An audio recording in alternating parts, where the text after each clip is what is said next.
Դուք դիտում եք հրապարակումը, բարև ձեզ, թե ինչ ենք պատմելու այս հաղորդմանը, նախ կարճ, մի քանի տողով։ Հայաստանը Եվրամիությունից ստացել է ժամանակակից ականազերծման հեռակառավարվող տեխնիկա, այն ոչ միայն կչեզոքացնի վտանգ, այլև կբացի ճանապարհ գյուղատնտեսության ու ենթակառուցվածքների զարգացման համար։ Արտահանման դիվերսիֆիկացման պետական աջակցության ծրագրերը, ինչ կտա դա տնտեսությանը, ինչ խոչընդոտներ դեռ կան, հարցազրույց տաղավարում։ Աշակերտներն արձակուրդում են, բայց դպրոցներում աշխատանքը չի դադարել։ Հանրապետության տարբեր մարզերում, Երևանում շարունակվում են նոր դպրոցների կառուցման ու վերանորոգման ծրագրերը։ Տարիներով փակ մնացած մանկապարտեզը կրկին երեխաների է ընդունում, իսկ քաղաքի կենտրոնում ու թաղամասերում շարունակվում են բարեկարգման աշխատանքները։ Թալինում կառավարության ու համայնքային ներդրումները միաժամանակ փոխում են կրթական միջավայրը, հանրային տարածքները։ Երբեմն զարգացման ճանապարհին խոչընդոտ է ոչ թե փողի պակասը կամ գաղափարի պակասը, այլ հողը, որի վրա քայլել դեռևս անվտանգ չէ։ Հայաստանում այսօր շուրջ 43 միլիոն քառակուսի մետր տարածք շարունակում է համարվել ականներով կամ պատերազմի պայթյունավտանգ մնացորդներով աղտոտված։ Դրանք հողեր են, որոնք կարող են մշակվել, ճանապարհներ, որոնք կարող են վերականգնվել եւ տարածքներ, որոնք կարող են ավելի արագ զարգանալ։ Այս շաբաթ Հայաստան է հասել Եվրոպական միության աջակցությամբ ձեռք բերված հատուկ տեխնիկա, որը նախատեսված է մարդասիրական ականազերծման աշխատանքների համար։ Խոշոր բեռնատարները Հայաստան են բերել Եվրամիության խոշոր նվերը բեռնաթափել հնարավոր է հատուկ ավտոկրունկով միայն։ Բեռներից ամենածանրը մոտ 20 տոննա է կշռում, հեռակառավարվող ականազերծման մեքենա հանրապետության վտանգավոր տարածքներում մարդասիրական ականազերծման աշխատանքներին աջակցելու համար։ Դա կբերի իրական ռիսկերի նվազեցմանը, դժբախտ դեպքերի նվազեցմանը եւ ըստ էության կնպաստի նաեւ տարածքների սոցիալ-տնտեսական զարգացմանը։ Աղտոտված տարածք, այսպես են ականազերծողները կոչում այն վայրերը, որտեղ կարող են մնացած լինել ականներ կամ պատերազմի պայթյունավտանգ մնացորդներ։ Այդպիսի հողեր կան Հայաստանի 5 մարզում՝ Տավուշում, Սյունիքում, Վայոց ձորում, Արարատում, Գեղարքունիքում, նախնական պաշտոնական գնահատմամբ շուրջ 43 միլիոն քառակուսի մետր տարածք։ Հիմնականում տարածքները գյուղատնտեսական կամ արոտավայրերի համար նախատեսված տարածքներ են, ինչպես նաեւ շատ ենթակառուցվածքներ գտնվում են աղտոտված տարածքներում։ Տարածքների մաքրման արդյունքում հնարավորություն կլինի եւ վերականգնել եւ ենթակառուցվածքները եւ շահագործել գյուղատնտեսական նպատակով մեր պիտանի հողերը։ 2025-ի դեկտեմբերին Հայաստանն ու Եվրամիությունը ստորագրեցին երկկողմ գործընկերության օրակարգի փաստաթուղթը, հայտարարվեց խաղաղության պահպանման ու ավելի դիմացկուն Հայաստանի համար 15 միլիոն եվրո հատկացնելու մասին։ Եվրոպական հանձնաժողովի արտաքին քաղաքականության գործիքների ծառայության հետ բանակցություններից հետո ականազերծման վարժանքներն ու անհրաժեշտ սարքավորումների ձեռքբերումը ներառվեց ֆինանսավորվող նախաձեռնությունների շարքում։ Ականազերծող հեռակառավարվող 2 մեքենայից բացի Հայաստանը շուտով կստանա նաև շտապօգնության 2 մեքենա անհրաժեշտ հագեցվածությամբ։ Հաշվի առնելով, որ չկա փորձառություն այս պայն լեռնային պայմաններում տեխնիկայի շահագործման եւ նորա, մեր գործընկերներն ԵՄ-ի աջակցությամբ լավագույն միջազգային փորձագիտական խմբերը հիմա մեր գործընկերները աշխատում են միասին, որ կարողանան նախնական ցուցանիշներ ձևավորել, որի հիման վրա մենք կներկայացնենք կառավարություն առաջարկություն ազգային չափորոշիչները վերանայելու եւ արդյունքային ցուցանիշները իրական բարելավելու։ Մատակարարված ականազերծող մեքենաները նախագծված են հատուկ հումանիտար աշխատանքների համար։ Արտադրող խորվաթական ընկերությունն այն փորձարկել է Բալկանյան երկրներում, կիրառվում են Սաուդյան Արաբիայում, Եմենում, Ուկրաինայում։ Ավելի քան 500 սարքավորում ենք մատակարարել 41 երկիր, սրանք նախատեսված են բոլոր տիպի ականների համար։ Կարող են դիմանալ բավականին հզոր պայթյունների, հավատում ենք, որ այս տեխնիկական միջոցները լավագույնս կօգնեն հումանիտար ականազերծման եւ փորձագիտական կենտրոնին չեզոքացնելու տասնամյակների պայթյունավտանգականները։ Հումանիտար ականազերծման աշխատանքները Հայաստանում պաշտոնապես մեկնարկել են դեռևս 2002-ից 2014-ից արդեն ներդրվել են ազգային չափորոշիչներ։ Այս ընթացքում մաքրված տարածքում որևէ միջադեպ չի արձանագրվել։ Հումանիտար ականազերծման պոակում այս տարի նախատեսում են աշխատանքի արդյունքային ցուցանիշի մինչև 300%-անոց աճ։ 2027-ից արդեն գործին կմիանան նաև հեռակառավարվող այս սարքերը։ Մեքենաները կօգտագործվեն նաև Հայաստանի Հանրապետության եւ Ադրբեջանի Հանրապետության պետական սահմանի սահմանազատման աշխատանքներում։ Կառավարությունը 3 միլիարդ 140 միլիոն դրամ աջակցություն է հատկացրել հայկական ծագման ջերմատնային արտադրանքներ, թարմ պտուղ բանջարեղեն ու խմիչքի առանձին տեսակներ արտանող ընկերություններին արտահանման դիվերսիֆիկացման ու պետական աջակցության ծրագրերի մասին են խոսելու տաղավարում։ Այստեղ է էկոնոմիկայի նախարարի տեղակալը Տիկին Ավետյան, փաստորեն սա հունիս ամսվա արտահանման ծրագրերի մասին է խոսքը, մոտավորապես ինչ ապրանքներ են արտահանվել եւ ինչ ծավալով։ Խոսքը վերաբերվում է երկու ծրագրի, մի ծրագիրը ջերմատնային արտադրության, պտուղ բանջարեղենի եւ ծաղիկների յուրաքանչյուր միավորի համար սահմանված փոխհատուցման տրամադրումն է, մյուսը թարմ պտուղ բանջարեղենի շշալցված գինու, հայկական բրենդի, հանքային ջրերի եւս յուրաքանչյուր միավորի համար ֆիքսված սահմանված արժեքի փոխհատուցման տրամադրումներ։ Ծավալների մասով ինչ քանակների մասին է խոսքը, որ պտուղ բանջարեղեններն են հասել արտասահմանյան նոր շուկաներ։ 25 երկիր արտահանվել է ծաղիկներ, հայկական ծաղիկներ, միրգը արտահանվել է շուրջ 15 երկիր եւ բանջարեղենները շուրջ 8 երկիր է արտահանվել։ Եթե խոսենք ծավալային առումով, ապա 200 տոննա լոլիկ է արտահանվել հունիս ամսվա ընթացքում, 784 տոննա պղպեղ, 109 տոննա ելակ, 4.1 միլիոն հատ ծաղիկ, 2948 տոննա ծիրան, 1 տոննա սալոր, 1400 տոննա կեռաս եւ մի շարք այլ ապրանքատեսակներ, կան ապրանքատեսակներ, որոնք ավելի փոքր խմբաքանակներով են գնում եւ սրանք փորձնական դեռ պայմանագրերի կնքման փուլում գտնվող արտահանումներ են, բայց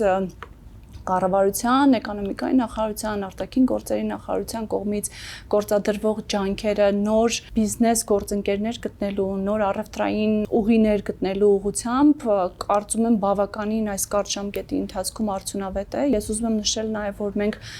մի շարք այլ ծրագրեր եւս հաստատել ենք, օրինակ հունիս ամսվա սկզբին հաստատվեց դեպի Եվրամիություն, Իռլանդիա եւ Մեծ Բրիտանիա արտահանում իրականացնելու պարագայում մաքսատուրքի փոխհատուցման ծրագիր ջերմատնային տնտեսություններին եւ ֆիզ անձանց, ովքեր որ գյուղատնտեսական նպատակային նշանակության վարկեր են ձեռք բերել, իրենց տրամադրել ենք արտոնյալ ժամկետ, 6 ամսվա ժամկետ վարկերի մարման համար, ինչպես նաեւ շրջանառու միջոցներ ներգրավելու համար կարող են վարկեր ձեռք բերել բանկերից եւ պետությունը պարտավորվել է տոկոսի սուբսիդավորումը փոխհատուցել։ Հասկանալի է, որ հիմա այսպես փորձարարական շրջան է նաև բուն տնտեսվարողների համար, բայց ունեք արդյոք այսպես վերլուծություններ, թե այս պահի դրությամբ արտասահմանյան որ շուկաներն են այս իրավիճակային արտահանումների ծավալ արդեն հիմնական հուսալի դարձնելու համար։ Հիմնական շուկաները դատոցի երկրներն են, Եվրամիության անդամ երկրներն են եւ Կենտրոնական Ասիայի երկրները, սրանք բավականին պոտենցիալ ունեցող շուկաներ են եւ մասնավոր ընկերությունները երկու կողմերից մեծ հետաքրքրություն են տեսնում առևտուր իրականացնելու։ Սա երկկողմ գործընթաց է եւ կարող է նաեւ մրցունակ լինել այս հարաբերությունները այն պարագայում, եթե երկկողմ առևտուրը հաջողվում է։ Եվրոպական միության մասին խոսեցիք, Հայաստանում Եվրոպական հանձնաժողովի ղեկավարը հայտարարեց, որ առնվազն քաղաքական մակարդակով կա հանձնառություն Հայաստանում արտադրված ապրանքների արտահանվող մինչև 80%-անոց անմաքս Եվրոպայում հասցնելու համար, սա ինչ կփոխի իրականության մեջ, հանրությանը հայտնի է այսպես GSP Plus-ը, տարբերությունները շատ են եւ մոտավորապես ինչ ապրանքների մասին կարող է լինել խոսքը։ Սա իր բնույթով ժամանակավոր եւ միակողմանի կիրառվող առևտրային արտոնություն է Հայաստանի արտադրողներին, բայց պետք է փաստենք, որ սա միայն հայկական ծագման ապրանքներին է վերաբերվում եւ շատ կարեւոր է սա, որպեսզի մեր տնտեսվարողները պահպանեն կանոնները։ Հենց GSP Plus-ի ամբողջ սպեկտրի ապրանքներ ներառված են ինքնավար առևտրային միջոցների մեջ եւ պետք է նշել, որ գյուղատնտեսական ապրանքները GSP Plus-ի մեջ չէին ներառված, արդեն իսկ այս նախագծով գյուղատնտեսական ապրանքների 99%-ը, մեծ մասը ներառված է լինելու արտոնյալ ինքնավար առևտրային միջոցների տրամադրման մեջ, ինչը նշանակում է, որ մեր ապրանքները կարող են Եվրամիության շուկա մուտք գործել առանց մաքսի։ Սա հնարավորություն է տալու մեր տնտեսվարողներին ունենալ 2 տարի ժամանակ դիվերսիֆիկացնել շուկաները, ինչպես նաև այն միջոցները, որ պետք է տրամադրեին մաքսատուրքի վճարման համար, որը որոշ ապրանքների պարագայում բավականին բարձր է, կարող են ուղղել արդեն նոր ներդրումների ներգրավման նոր տեխնոլոգիաների ձեռքբերման, ստանդարտների բարձրացման, ինչպես նաև ավելի բարձր արժեք ունեցող ապրանքների արտադրության մեկնարկին, տեսնելով Եվրամիության 450 միլիոնանոց շուկայի ամբողջ գրավչությունը։ Այսօրվա դրությամբ հայկական արտադրող կազմակերպությունների ամենամեծ խոչընդոտը եվրոպական շուկա հասնելու որն է։ Բարձր մաքսերը, թեկուցե որակական խնդիրներ կան այս պահին կամ սերտիֆիկացման գործընթացն է բարդ։ Երևի թե ամենաբարդ գործընթացը սերտիֆիկացման եւ որակի ստանդարտներին համապատասխանելիություն ապահովումն է եւ լոգիստիկ խոչընդոտները։ Բայց ուզում եմ նշել, որ այստեղ կառավարության կողմից մեկնարկած խաղաղության խաչմերուկ նախաձեռնությունը նաև տնտեսական նախաձեռնություն է եւ մեզ հնարավորություն է տալու, որպեսզի դիվերսիֆիկացնենք լոգիստիկ մեր ուղիները, առևտրային ուղիները եւ նոր շուկաներին հասանելիությունը շատ ավելի հեշտ տարբերակով կարողանանք ապահովել սահմանափակ ուղիներից կախվածությունը մեր տնտեսվարողներին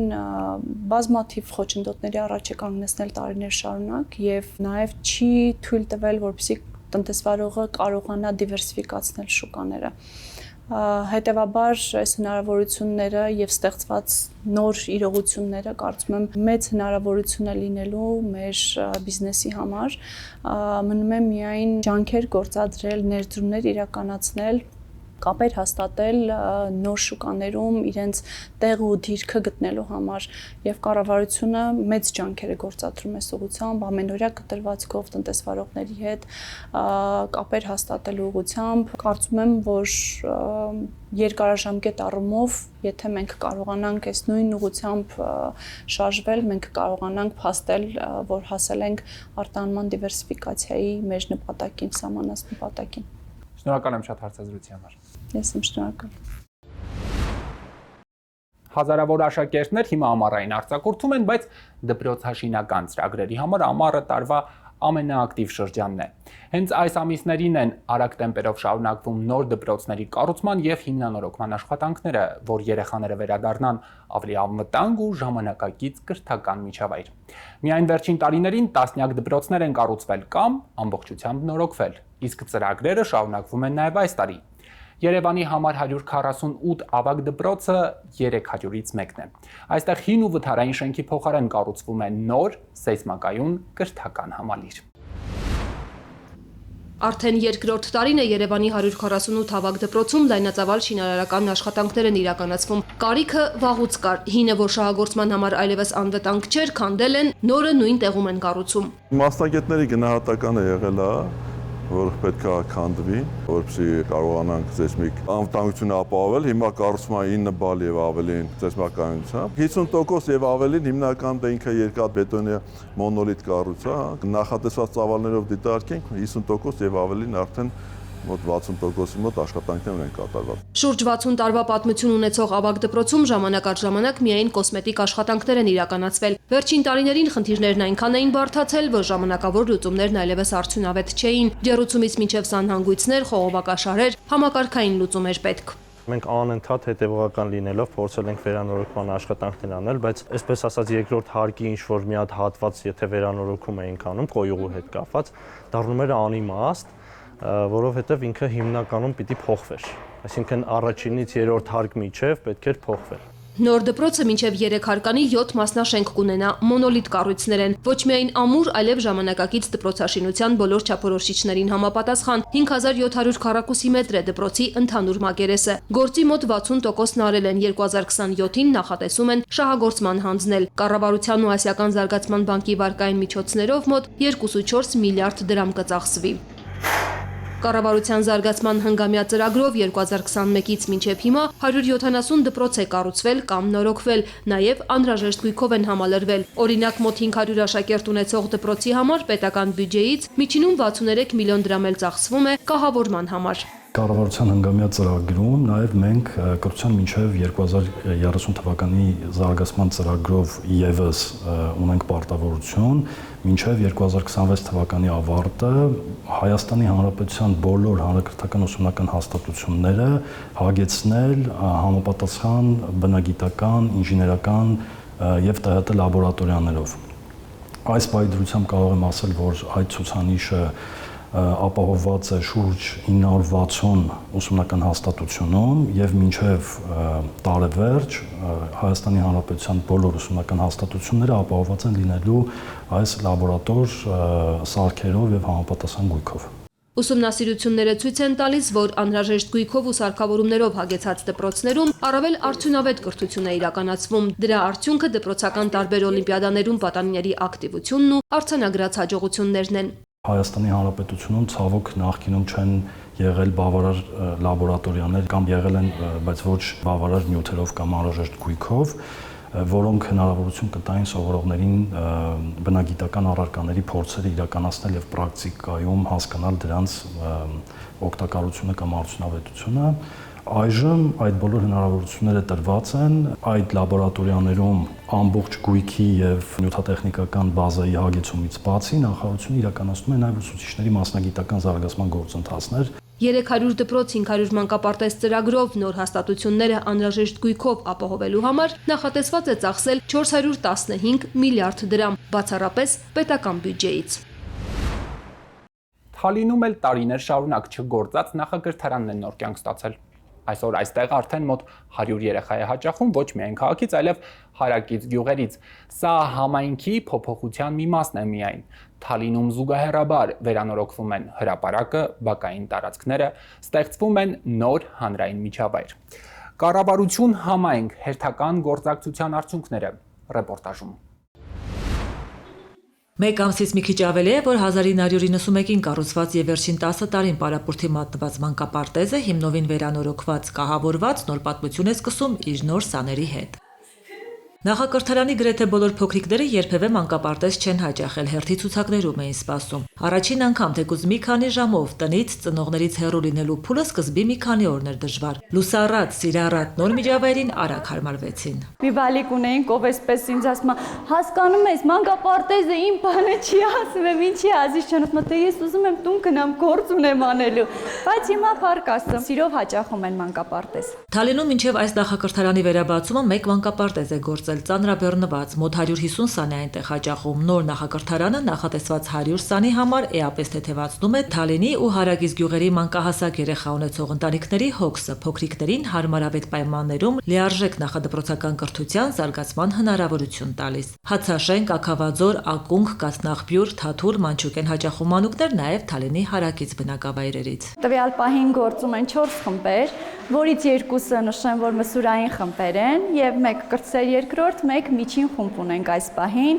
Մսուրային խմբերը նախատեսված են 40 երեխաների համար, իսկ կրտսեր երկրորդ եւ միջին խմբերը 30 երեխաների համար են նախատեսված յուրաքանչյուրը։ Իդեպ նախակրթարանում գործող մսուրային խմբերը, որ երեխաների խնամքը ստանձնում են 2 տարեկանից միակն են ոչ միայն Թալինի տարածաշրջանում, նաև մարզում մանկապարտեզն այս տարածքում միակն է նաև, որ ունի լողավազան։ Մերի Գրիգորյանը, ով այս մանկապարտեզի առաջին սաներից է եղել 90-ականներին, երբ տասնամյակներ անց արդեն որպես ղեկավար ոտք դրեց ծանոթ, բայց հիմնովին կերպարանափոխված հասցե, առաջին հիշողությունները հենց այս տարածքի հետ էին։ Այսպես պատուհանից նայում էինք լողավազանը, բայց դե այն ժամանակ, ասենք, հասանելի չէր, չկար լողի դասեր։ Մի քանի օրից լողավազանն արդեն ջրով կլցնեն, լողի մարշչի հետ պայմանավորվածությունը կա, որ շաբաթը 2 անգամ գա, փոքրիկներին լողի դասեր տա։ Մեր սաներն ունեն այդ հնարավորությունը, դեռևս մանկապարտեզի տարիքից սովորելու լողը, տիրապետելու լողի արվեստի։ Շուրջ 343 միլիոն դրամ է կազմել մանկապարտեզի հիմնանորոգման բյուջեն, 240 միլիոնը կառավարությունն է տվել, մնացածը համայնքի ներդրումն է։ Սուբվենցիոն ծավալուն մոտ 1 միլիարդ 240 միլիոն դրամանոց ծրագրում, որում ներառված է համայնքի տարբեր բնակավայրերում փողոցների, այգիների, պուրակների, բակերի բարեկարգում, ընդգրկվեց նաև Թալինի կենտրոնական հրապարակը։ Ասֆալտապատված էր ընդհանուր տարածքը, բայց բավականին հին էր ասֆալտը եւ արդեն ճաքեր էին գոյացել։ Եվ բացի այն, որ վատ էր ազդում մեր գեղեցիկ քաղաքի գերագիտական տեսքի վրա, նաև արդեն քայլելիս անհարմարություններ էր առաջացնում։ Համայնք կառավարությունը մոտ 95 միլիոն դրամ ընդհանուր ներդրումով Թալինի հրապարակն այսուհետև կլինի սալապատված տեղ-տեղ գունային լուծումներով։ Նոր ցայտաղբյուր կտեղադրվի, նույն ծրագրով Թալինի մշակույթի տան աստիճաններն են նաև փոխվում, թեքահարթակներ կառուցվում։ Չի բացառվում, որ հենց այս տարի մեկնարկի նաև մշակույթի տան հիմնանորոգումը։ Պետական ծրագրով արդեն իսկ հաստատվել է եւ նախագծման փուլն տալում է, ասեմ, որ նախնական գումարը կազմելու է մոտ 700 միլիոն դրամ։ Կենտրոնական հրապարակից քիչ հեռու Քոթանյան հասցեում գտնվող բազմաբնակարան շենքերին հարակից բակային տարածքն է նաև հիմնանորոգվում սուբվենցիոն բյուջեն 70 միլիոն դրամ։ 80-ականներին են շենքերը կառուցվել խորհրդային կարգերի փլուզումից հետո մեծ մասը կիսավարտ մնացել, նույն կարգավիճակում նաև բակը։ Գնալով ավելի անխտար վիճակում է հայտնվել այս տարածքը։ Կարելի ասել աղբավայր, երկաթե թափոնների կույտեր, ինքնակամ ավտոտնակներ, երեխաների համար այս վայրը դարձել էր ոչ անվտանգ, որովհետև բազմաթիվ մետաղական ջարդոններ կար եւ այլն։ Գործի մեկնարկին պարզվեց, որ տարածքով անցնող գոյուղին է նաև ամբողջությամբ հնամաշ, ապա մոնտաժվեց, արդիականացվեց։ Երկար տարիների սպասումից հետո մի փոքր ջանքել ու համբերություն տարածքի բնակիչները վերջապես նոր ու բարեկարգ պուրակ կունենան։ Այս հատվածում լինելու է կանաչ տարածք իր ճեմուղիներով, իսկ այն մյուս հատվածում լինելու է տաղավար, բնակիչների համար զրուցարան, երեխաների համար խաղասարքեր։ Քոթանյան պուրակի շինարարության ավարտը նախատեսված է աշնանը, իսկ Թալինի կենտրոնական հրապարակինը օրերի հարց է, պիտի հասցնեն գործն ամփոփել եւ հուլիսի 18-ին քաղաքի տոնն ու այս տարվա ամառային առաջին ֆեստիվալը պատվով կազմակերպել։ Հրապարակումների եթերում շնորհակալություն ուշադրության համար։ Մեր բոլոր հաղորդումները հասանելի են նաև YouTube-ում, Arm Gobejum։ Մեր եթերային հաջորդ հանդիպումը մեկ շաբաթից։